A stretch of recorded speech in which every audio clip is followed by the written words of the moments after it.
Once upon a time there was an old miller who had 3 sons. When the miller died, he left his sons a mill, a donkey, and a cat. The eldest got the mill, the middle got the donkey, and the youngest had to take the cat. The older brothers laughed at him, but the cat promised that he would make his younger brother rich if he gave him a pair of boots and a bag. The owner was surprised, but fulfilled the cat's request. The cat immediately pulled on his boots on his hind legs, poured oats into the sack, threw it over his shoulders, and went hunting. In the forest, he opened the bag, threw it on the ground, and hid himself in the thickets.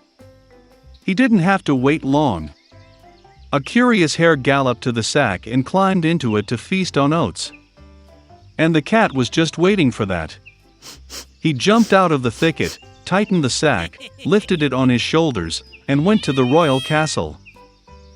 The king of that country was a great lover of good food. The cat bowed deeply to him, handed the hare, and said that it was a gift from his master, the Marquis de Carabas. The king was pleasantly surprised by this surprise. The cat bowed like a real nobleman and hit the road. Goodbye. The next day he went hunting with the sack again. This time he managed to catch 2 fat partridges. The king was delighted to see another pleasant gift. For several weeks in a row, the cat continued to wear partridges and hares to the king. But he did not say anything about this to his hungry and emaciated owner. Once the cat saw a princess in the palace. She was very beautiful. The cat realized that she would be a wonderful wife for his master. And so the king wanted to finally meet the Marquis. The cat replied that they could find him tomorrow for a walk where the mills were. And he himself ran at full speed to the mill. Seeing the owner, the cat said that tomorrow he will need to swim in the river, and then his life will change. The next morning, as soon as he got into the water, the cat grabbed his clothes and hid them in the bushes. At that moment the royal carriage appeared on the road. The cat jumped out onto the road and shouted at the top of his lungs, "Save me! Help! The Marquis de Carabas is drowning!" Hearing this, the king ordered to pull the Marquis out of the water. The miller's son got very frightened when 2 guards began to drag him out of the river where he was basking in warm water. The king ordered to bring him his silk attire. The miller's son initially refused, but he liked the gold-embroidered clothes so much that he gladly put on the royal outfit. The king invited him to the carriage, where the beautiful princess was sitting. The miller's son was dumbfounded, but without further ado got into the carriage. A minute later, the carriage rolled on through the fields and meadows that belonged to the giant cannibal who lived in a huge castle. The cat wasted no time, and what was the spirit rushed ahead of the carriage towards the meadow, where the reapers were working in the sweat of their brow. He asked them to say that these fields belonged to the Marquis de Carabas, otherwise the evil cannibal will eat them. Before the astonished reapers could reply, the king's carriage pulled up.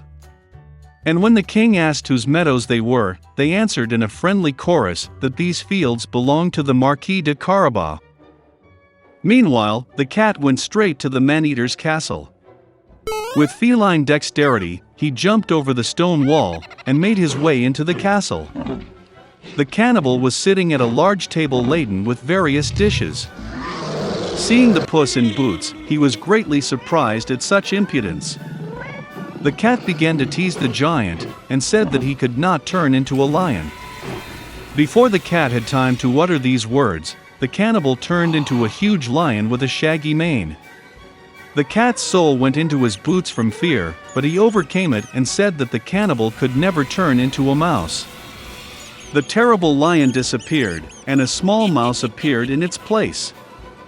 And that was all the cat needed. In the blink of an eye he caught up with the mouse, caught it, and ate it. At this very time, the royal carriage drove into the castle courtyard. Opening the carriage doors, the cat bowed politely and said that he was glad to see everyone in the castle of the Marquis de Carabas. It is difficult to say who was more numb from amazement at these words, the king or the miller's son, who already did not understand anything at all. The cat took the guests to the table. At the end of the dinner, the king, having eaten to the fullest, said that the marquis was indeed a very worthy man, therefore he would gladly give his daughter to wife. The princess was happy, young, handsome, and besides, she really liked the rich marquis. Soon they played a wedding. So the miller's son married a princess and became a prince. All of them lived happily ever after, especially the cat, who proudly paced the palace in high boots. In one big city, two poor children lived in the neighborhood, Kai and Gerda, who loved each other like brother and sister. Parents allowed them to walk to each other on the roof to visit and sit on a bench under the roses. In the warm season, they spent all their time here, inventing different games, and in the winter they loved to sit by the warm hearth and listen to amazing stories that their grandmother often told them. Once, when the children were looking at a picture book, Kai felt something prick him in the eye and heart. These were the fragments of the mirror of the powerful lady, the Snow Queen. Since then, the boy's behavior has changed dramatically. He became angry, rude, and cruel. One day, Kai went tobogganing and never returned. When Gerda found out about Kai's disappearance, she cried for a long time. But she was sure that Kai was alive, so she decided to go in search of him. For a long time Gerda walked through the forests, through the fields, and then she came across a wonderful house, buried in flowers. The hostess came out to her. It was an old sorceress in a large straw hat. The old woman really liked Gerda, and therefore she bewitched the poor girl and left her with her forever. Gerda forgot about the purpose of her journey and spent a lot of time playing in the wonderful garden of the hospitable hostess. Once she accidentally saw a rose and remembered Kai, and immediately waking up from the magic, went on the road. On the way, Gerda met a big smart raven. He told the girl that he knew a princess who was about to get married, and her fiancé looked very much like Kai. The raven agreed to take Gerda to him. Once in the palace, Gerda managed to see the future prince. Unfortunately, it was not Kai. The princess, having heard the sad story of the girl, presented her with a golden carriage with a coachman and servants, as well as shoes, a muff, and a wonderful dress. And Gerda hit the road. In the dark forest, the sparkling carriage immediately caught the eye of the robbers, who immediately attacked it. The robber took Gerda prisoner. She took Gerda to the robber's castle to show off her menagerie, which contained forest pigeons and reindeer from Lapland. Hearing the story of her captive, the robber took pity on her and released her along with the reindeer in search of Kai. The reindeer brought the girl to the old Lapland woman, who warmed and fed the exhausted girl. She wrote a few words on a dried cod to her friend Finn, who lived near the Snow Queen's palace, asking to help the girl. She explained to Gerda that the reason for Kai's bad behavior was the fragments of the mirror that hit his heart and eyes, and he would never be the same if the ice was not melted by the power of a warm, loving heart.